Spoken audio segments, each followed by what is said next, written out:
제자는 사도, 즉 사명자가 되어야 합니다.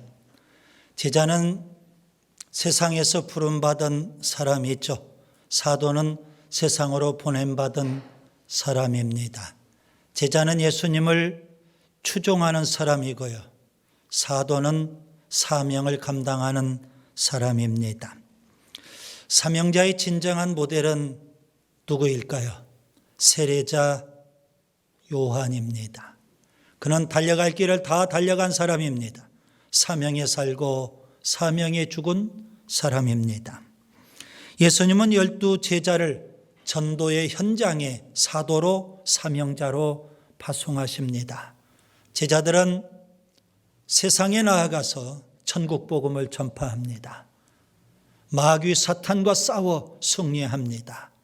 각종 병을 고칩니다. 그 결과 예수님의 이름이 널리 퍼져나갔고요. 예수님의 이름이 높이 드러나게 됐습니다. 그렇게 전도 사역을 끝낸 제자들, 예수님 앞에 돌아와서 낱낱이 전도 보고를 합니다. 예수님은 사명에 사는 제자들, 그들에게 이렇게 말씀하시죠. 너희는 따로 한적한 곳에 가서 잠깐 쉬라. 쉼과 안식, 사명을 감당한 사람에게 주신 특별한 은혜입니다. 제자들은 잠깐 동안의 쉼과 안식을 위해서 한적한 곳으로 갑니다. 그곳이 바로 벳세다라는 곳입니다. 갈릴리 호수 북쪽 벳세다 마을 근처에 있는 한적한 곳입니다. 제자들이 그곳에서 잠깐 쉼을 갖는데 사람들이 알고 몰려들기 시작합니다. 그들은 쉼과 안식을 제대로 누리지를 못하죠. 몰려오는 사람들을 또 영접하고 환영합니다. 그들이 전도했던 사람들이기 때문에 그렇습니다. 예수님은 몰려오는 사람들 목자 없는 양처럼 여기시고 그들에게 말씀을 가르치십니다. 그렇게 날이 저물어 갑니다. 제자들은 마음이 다급합니다. 그 많은 사람들 이 저녁을 어떻게 할 거냐 이거죠. 그래서 예수님에게 무리를 빨리 해산시키고 집으로 돌려보냅시다. 그렇게 건의합니다. 이때 예수님은 뜻밖의 말씀을 하시죠. 본문 37절 너희가 먹을 것을 주라. 여러분 이 말씀은 오병이의 기적에서 굉장히 중요한 말씀이라고 지난 시간에 말씀을 드렸습니다. 무슨 의미일까요? 굶주려 있는 사람들의 배를 채워주라. 그런 의미가 아닙니다. 말씀을 먹었다면, 하나님의 말씀을 배웠다면 이제 식탁 교제를 나누어라. 그런 의미입니다. 먼저 영의 양식인 하나님의 말씀을 배우고 먹어야 합니다. 그런 다음 식탁 교제를 통해서 사랑의 교제를 나눌 수 있어야 합니다. 예수님은 식탁 교제를 위해서 오병이의 기적을 베풀어 주신 겁니다.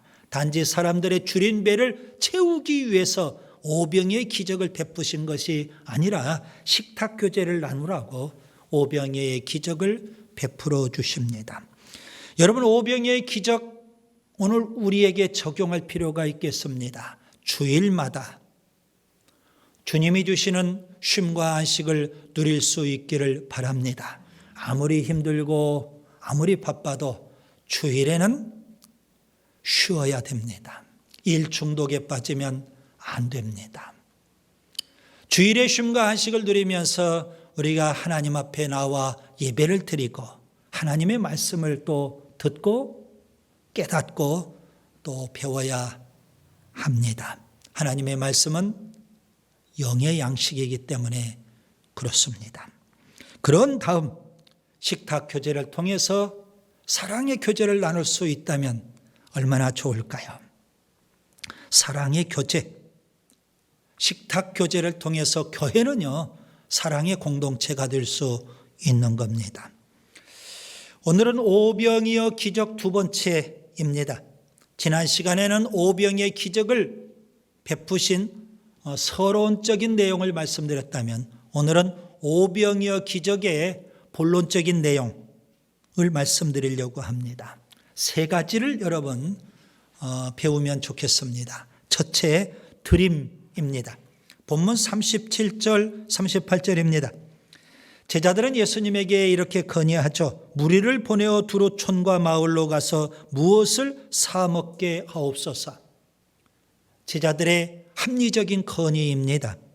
지금 빈 들이에요. 거기다가 날도 저물어 가고 있어요.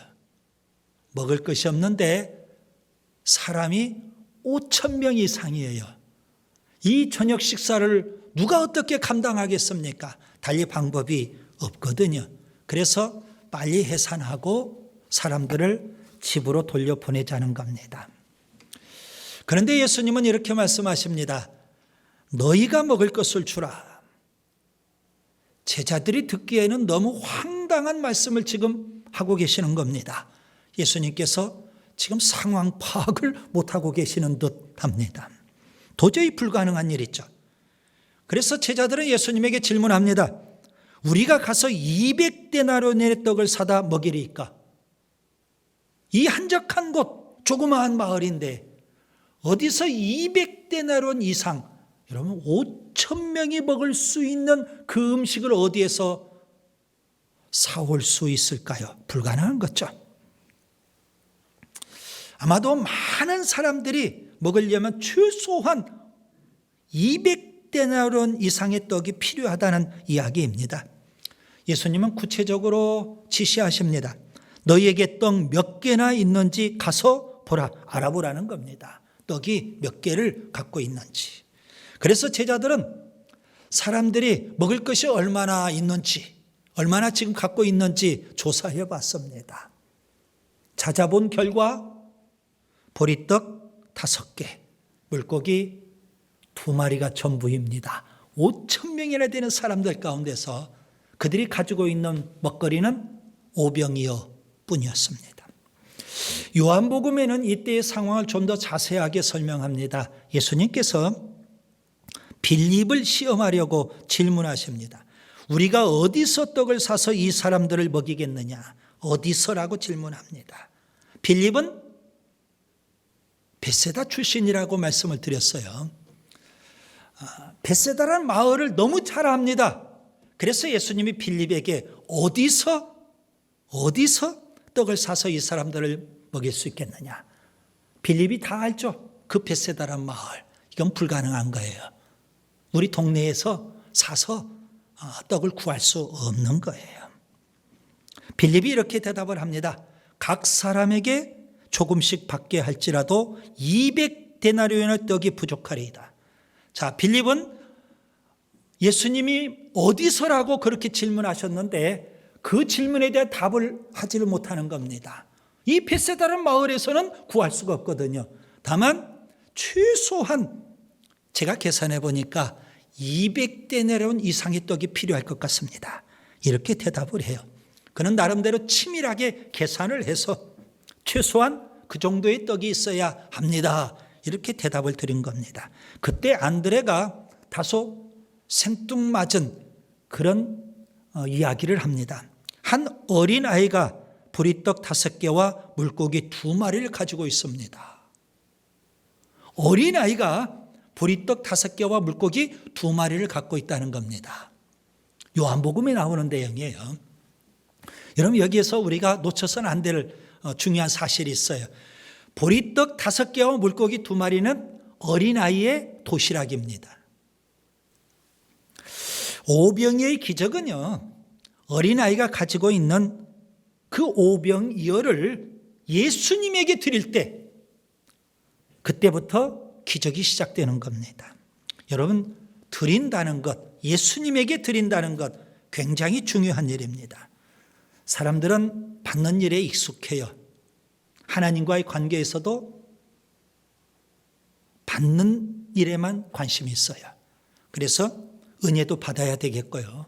복도 받아야 되겠어요. 심지어 기도는 우리가 하나님 앞에 드리는 거 아닙니까? 그런데 기도도 받아야 되겠다는 겁니다. 목사님에게. 받는 일에 너무 익숙해 있어요, 우리가. 오늘 본문에는 정확히 표현되어 있지 않지만 그 어린아이가 가지고 있는 오병이어, 그것을 예수님에게 드렸던 겁니다. 여러분, 만약에 오병이어를 어린아이가 그냥 손에 가지고 있다면 그것은 어린아이의 식사일 뿐입니다. 그런데 그 오병이어를 예수님의 손에 드릴 때 오병이어의 기적이 나타나는 겁니다. 오병이어는 지극히 작은 것에 불과해요. 어린아이의 식사, 도시락이거든요. 아무리 작고 하찮은 것이라 할지라도 예수님에게 드릴 때 놀라운 기적이 일어나는 겁니다. 여러분, 드린다는 것, 드림은 오병이어의 기적을 일으키는 불씨입니다. 예수님은 우리가 드리는 작은 헌신, 작은 정성을 정말 소중하게 여기십니다. 누가복음 21장에 한 가난한 과부가 2렙돈을 헌금합니다. 부자들이 풍족한 가운데서 헌금하는 것과 달리 2렙돈, 너무 하찮은, 너무 작은 돈을 헌금하는 겁니다. 그런데 예수님은 그걸 놓치지 않으셔요. 그걸 주목하시고 그녀의 2렙돈 헌금을 칭찬하시는 겁니다. 마태복음 25장 2달란트, 5달란트 받은 자가 있습니다. 그들은 작은 일에 충성을 했어요. 그들이 한 것은 크고 위대한 일이 아닙니다. 아주 작은 일이에요. 그런데 주인은 착하고 충성된 종이라고 칭찬을 합니다. 요한계시록 3장 빌라델피아 교회가 있습니다. 그들에게는 작은 능력밖에 주어지지 않았습니다. 그런데 그들은요, 그 작은 능력을 갖고 하나님의 말씀을 순종하고요, 하나님의 이름을 절대 배신하지 않았습니다. 그것을 주님이 귀하게 보시는 겁니다. 여러분은 하나님께 받기만 합니까? 아니면 드립니까? 오병이어의 기적은 오병이어, 비록 작은 거지만 드릴 때 역사가 나타나는 겁니다. 둘째, 감사입니다. 39절부터 41절입니다. 예수님은 사람들을 잔디 위에 100명씩 때를 지어서 혹은 50명씩 때를 지어서 앉게 하십니다. 그리고 그 모든 사람들이 지켜보고 있는데 오병이어의 손을 들고 하늘을 우러러 축사하십니다. 여러분, 여기 축사한다, 이 말씀은 감사한다, 그런 의미입니다.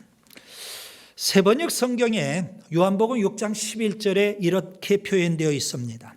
예수께서 빵을 들어서 감사를 드리신 다음에 앉은 사람들에게 나누어 주시고 물고기도 그와 같이 해서 그들이 원하는 대로 주셨다.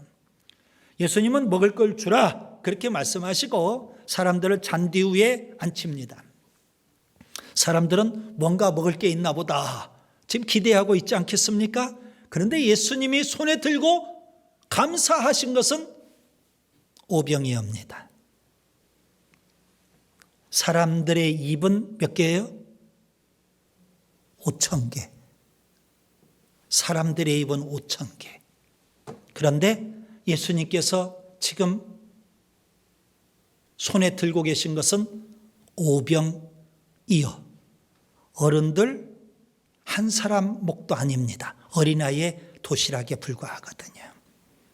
아주 난감한 상황이죠. 사람의 입은 5,000개인데 예수님이 갖고 계신 것은 오병이어. 그런데 예수님은 그것을 들고 감사 기도를 하시는 겁니다. 여러분, 감사가 중요합니다. 감사한다는 것 아주 중요한 일입니다. 사람들은 그런 예수님을 바라보면서 이렇게 생각할지도 모릅니다. 겨우 오병이어 가지고 뭘 감사해? 이렇게 사람이 많은데 누구 입에 풀칠하라고? 아마 그렇게 생각할 법합니다. 여러분, 예수님이 하늘을 우러러 감사할 때 하늘 문이 열리는 겁니다. 예수님이 감사하실 때 하나님이 일하시는 겁니다. 예수님이 감사하실 때 오병이어의 기적이 나타나는 겁니다. 예수님이 감사하실 때 5,000명이 먹고도 12바구니에 남을 정도로 역사가 나타나는 겁니다. 감사는 오병이어의 기적을 일으키는 불씨입니다. 감사는 하늘 보좌를 움직이는 능력입니다. 감사는 하나님을 춤추시게 하는 겁니다. 하나님이 감동을 받으셔야, 하나님이 기뻐하셔야, 하나님이 춤을 추셔야만 기적의 역사가 나타나는 거 아니겠습니까? 출애굽했던 이스라엘 백성을 보세요. 그들은 광야 생활을 하면서 입만 열면 원망, 불평입니다. 그러다 끝내 그들은 젖과 꿀이 흐르는 가나안 땅에 들어가지 못하고 광야에서 다 죽고 말았습니다. 뭐 때문에요? 입만 열면 원망이고 불평이었기 때문에. 선지자 요나를 잘 아시죠? 그는 불순종하다가 풍랑을 만나고요, 큰 물고기 뱃속에 들어갈 수밖에 없습니다. 스올의 뱃속이라고 표현되어 있어요. 그는 큰 물고기 뱃속에서 그 오물투성이, 칠흑같이 얻은 그 오물투성이 속에서 죽어가는 겁니다. 조만간 큰 물고기 뱃속에서 분해되어서 뼈도 못 추리고 사라져버릴 겁니다. 그런데 그 속에서 그가 하나님 앞에 감사 기도를 드립니다. 요나서 2장 9절, 나는 감사하는 목소리로 주께 제사를 드리며 나의 서원을 주께 갚겠나이다. 구원은 여호와께 속하였나이다. 평소에 감사하지 못했던 그가 스올의 뱃속에서, 금물고기의 뱃속에서 하나님 앞에 감사를 드리고 하나님 앞에 제사를 드리고 하나님 앞에 서원을 합니다. 하나님께서 그 감사를 받으시고 큰 물고기에 역사하십니다. 큰 물고기가 토하도록. 그래서 요나가 구원받은 줄 믿습니다. 사도 바울은요, 교회를 세우고요, 그 교회가 감사하는 자가 되기를 원합니다. 골로새서 3장 15절, 너희는 평강을 위하여 한 몸으로 부르심을 받았나니 너희는 또한 감사하는 자가 되라. 여러분, 교회는 한 몸입니다. 그 한 몸 공동체, 그 교회가 감사하는 자가 되기를 원한다는 겁니다. 100명이면 100명 모두가 감사해야 감사하는 사람이 되는 거 아니겠습니까? 그 중에 한 사람이라도 원망하고 불평하면 어찌 감사하는 자라고 말할 수 있을까요? 감사하는 교회가 있고요, 불평하는 교회가 있어요. 감사하는 교회는 범사에 감사합니다. 불평하는 교회는 매사에 불평합니다. 불평하는 교회의 성도가요, 어느 날 감사하는 교회를 방문하게 됐어요. 모든 성도들이 다 감사하잖아요. 감사할 것도 별로 없는데 너무 신기해요. 너무 깜짝 놀랐어요. 그래서 여기저기서 막 감사하니까 자기도 모르게 그걸 배워가지고 열심히 감사를 했어요. 이 불평교회에 불평하는 성도가. 그러다가 이제 때가 돼서 자기 교회를 가요. 자기 교회를 가면서 이렇게 말했다고 하죠. 실컷 감사만 했네, 입만 아프게. 그러면서 불평하더라는 겁니다. 여러분, 불평은 모든 사람이 다 할 수 있어요. 감사는 믿음의 사람이 하는 거예요. 감사해야만 오병이어의 기적이 일어나요. 불평하면 오병이어의 역사는 없어요. 여러분은 감사하십니까? 아니면 불평하십니까? 셋째, 나눔입니다. 본문 41절부터 43절입니다. 여러분, 본문을 자세히 관찰해 보면 예수님이 오병이어를 가지고 언제 5,000명이 먹을 수 있는 그런 분량, 식사 분량을 만드셨는지 그게 참으로 궁금해요. 그런데 오늘 본문을 아무리 자세히 관찰해 봐도 그걸 말씀하고 있지는 않아요. 여러분, 5,000명이 먹을 수 있는 분량이라면 트럭이 몇 대나 되어야 할까요? 손에 들고 있는 오병이어를 가지고 언제 예수님이 5,000명이 먹을 수 있는 식사 분량을 그렇게 만들어 놓으셨을까요? 이게 궁금했거든요. 만약에 예수님께서 오병이어를 들고 축사하실 때 그 오병이어가 뻥튀기 되듯이 5,000명이 먹을 수 있는 분량이 되었다면 모든 사람들이 다 보고 알지 않을까요? 그렇다면 마가복음을 쓴 저자 마가는 그걸 분명하게 기록해 놓았을 거예요. 이때 5,000명이 먹을 수 있는 분량으로 변화가 되었다고. 그런데 성경은 그렇게 말씀하고 있지 않아요. 우리가 오해하면 안 됩니다. 성경을 통해서. 사람들이 흔히 이렇게 생각을 해요. 예수님께서 오병이어를 가지고 5천 명이 먹을 수 있는 식사 분량을 미리 기적을 베푸시고, 그래서 제자들이 그것을 갖다가 사람들에게 100명씩 50명씩 앉아있는 사람들에게 일일이 나누어 줬을 것이다. 그렇게 우리가 합리적으로 생각하거든요. 그런데 그건 오해입니다. 전혀 그렇지 않습니다. 자, 오병이어가 언제 5천 명이 먹을 수 있는 식사 분량으로 변했을까요? 오병이어는 예수님 손에 들려 있거든요. 작은 거예요. 어린아이의 도시락에 불과해요. 그런데 5천 명이 먹을 수 있는 식사 분량으로 언제 기적이 일어났느냐고요. 본문 41절을 여러분 자세히 관찰하셔야 합니다. 예수님은 하늘을 우러러 축사하신 다음에 떡을 떼어서 뭐 하셨어요? 떡을 떼어서 제자들에게 나누어 주어라. 그렇게 말씀하십니다. 물고기도 떼어 주시면서 나누어 주라. 그렇게 말씀하십니다. 여러분, 여기에 여러분들 그냥 읽고 넘어가겠지만 굉장히 중요한 교훈이 담겨 있습니다. 나눔이 중요한 건데요. 오병이어의 기적은 제자들이 예수님이 떼어 주신 것을 손에 들고 나눌 때 오병이어의 기적이 나타났다는 사실입니다. 제자들은요, 신기하게도 나눌수록 손이 빈손이 안 돼요. 예수님이 떼어주신 것, 그거 나눠주면 빈손이 되어야 되잖아요.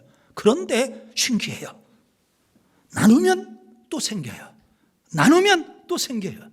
나누면 또 생겨요. 끊임없이 생겨요. 마치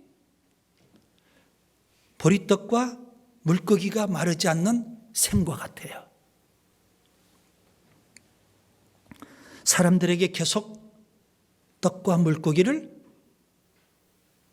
나누고 또 나누고 또 나누고 기적의 손이에요. 끊임없이 제자들의 손에 오병이어가 있는 거예요. 나눔은 오병이어의 기적을 일으키는 불씨입니다. 히브리서 13장 16절 오직 선을 행함과 서로 나눠주기를 잊지 말라. 이 같은 제사는 하나님이 기뻐하시느니라. 여기 보면 나눔을 선행이라고 표현했어요. 그리고 나눔을 제사라고도 표현해요. 하나님이 기뻐하시는 예배라는 사실입니다. 사도행전 20장 35절에 예수님은 이런 말씀을 하십니다. 주는 것이 받는 것보다 복이 있다. 나누라는 겁니다. 누가복음 10장에 선한 사마리아인의 비유가 있죠. 나눔을 말씀하고 있는 겁니다. 선한 사마리아인, 그는 강도 만난 사람에게 자기의 사랑을 나누고요, 자기가 가지고 있는 여행 경비 모든 것을 다 나누어요, 여러분. 그리고 결론으로 주님은 이렇게 말씀하셔요. 가서 너희도 이와 같이 해라. 나누라는 겁니다. 예수님에게서 배운 제자들, 예루살렘 교회를 운영해 가요. 그 제자들은요, 예루살렘 교회를 나눔 공동체로 만들어 갑니다. 사도행전 2장 44절 45절 믿는 사람이 다 함께 있어 모든 물건을 서로 통용하고 또 재산과 소유를 팔아 각 사람의 필요를 따라 나눠주며 사도행전 4장 34절 35절 그 중에 가난한 사람이 없으니 이는 밭과 집 있는 자는 팔아 그 판 것의 값을 가져다가 사도들의 발 앞에 두매 그들이 각 사람의 필요를 따라 나누어 주니라. 베드로와 바울이 만난 적이 있어요. 둘이 만나가지고 서로 대화를 나누어요. 베드로는 유대인의 사도로, 그리고 바울은 이방인의 사도로 서로 역할 분담하면서 사역하자고 그렇게 대화를 해요. 그리고 그들이 헤어지면서 베드로가 바울에게 한 가지를 권해요. 가난한 사람들을 우리가 늘 생각하자. 그렇게 권면해요. 갈라디아서 2장 10절 바울이 말합니다. 다만 우리에게 가난한 자들을 기억하도록 부탁하였으니 이것은 나도 본래부터 힘써 행하여 왔노라. 여러분은 나눔에 힘쓰시는지요? 아니면 혼자 독식하고 계시는지요? 말씀을 정리합니다. 제자는 사도, 사명자가 되어야 합니다. 예수님이 12제자를 전도 현장에 파송하십니다. 그 결과 수많은 사람들이 예수님 앞에 몰려옵니다. 예수님은 그들에게 말씀을 가르치시죠. 영의 양식을 먹어야 됩니다. 이렇게 말씀을 배웠다면 이제는요, 식탁 교제를 통해서 사랑의 교제를 나누어야 합니다. 단지 사람들의 줄인 배를 채우시기 위해서 예수님은 오병이의 기적을 행하신 게 아닙니다. 식탁 교제를 통해서 사랑의 교제를 나누라고 오병이의 기적을 베푸신 겁니다. 여러분, 오병이의 기적에는 불씨가 있습니다. 3가지 불씨. 첫 번째, 드림. 2번째, 감사. 3번째, 나눔. 이 3가지 불씨를 통해서 오병이의 기적이 일어나는 겁니다. 여러분이 불씨가 될 수 있기를 바랍니다.